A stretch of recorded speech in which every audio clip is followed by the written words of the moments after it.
All right, so I have now got the pinion in the flange where there's no movement, there's no noise, right? So this is the point where everything is touching. So right now both bearings are in their races and both bearings are squeezing against that crush sleeve, and I'm starting to crush the crush sleeve. So everything is touching. That's when you know there's no movement, okay?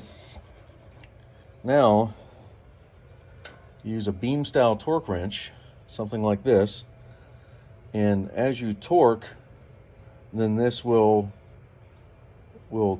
give you a reading and tell you how much torque it takes to rotate this. So we're going to set it up and get a reading. I need this to be somewhere between 15 and 20. And right now, as I turn this, I'm at about 8.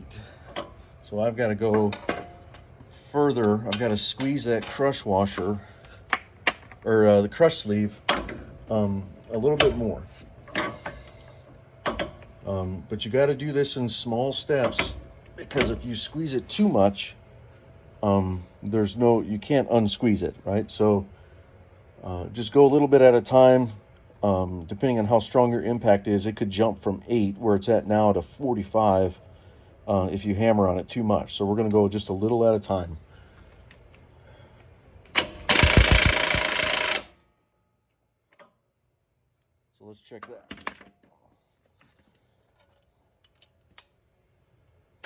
And this pinion torque to rotate is now right at 18.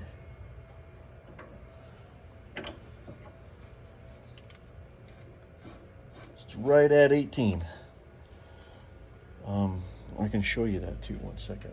It's gonna be hard to show you that. Oh, while it's turning, because it's not a static measurement. You have to be moving in order to read the gauge properly. So let's see if we can do this. I don't know if we can do this or not. Yeah, this is going to be tough to show on the phone. But either way, it's right at 18. Yeah, sorry if that's a bad view. But the whole point is, setting the pinion torque to rotate is your bearing preload.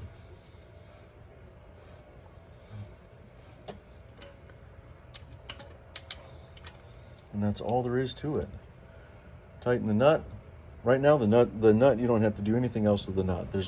There is a torque value for the nut, but you're more concerned with a minimum torque value. In other words, this nut is going to back off, right? So there's a minimum torque value you really got to worry about. But I never check the pinion torque or the pinion nut torque. Not like some of the heavier duty axles like you find on some HD, like some diesel pickups and things like that. But for all Jeeps, just run that nut down until you get to the right bearing preload, your pinion torque to rotate, and you're good to go.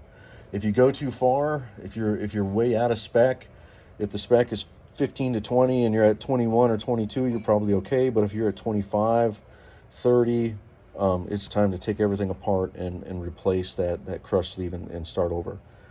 Too much bearing preload basically burns up the bearings. They'll just get too hot and you'll have a bearing failure. They'll start clicking, or you'll hear a really loud growling sound. Is a good sign that the pinion nut was torqued way too tight. And that's all there is to that. So now it's onto the carrier. We're going to place the carrier in place. And we're gonna run we got to clean the caps up. We got to clean all that stuff up, both caps and the alignment plate. But we're gonna set the carrier in place. We're gonna run a pattern and see what my pinion depth is before I do my carrier adjustment. So we want to make sure pinion depth is set first. So let's do that first.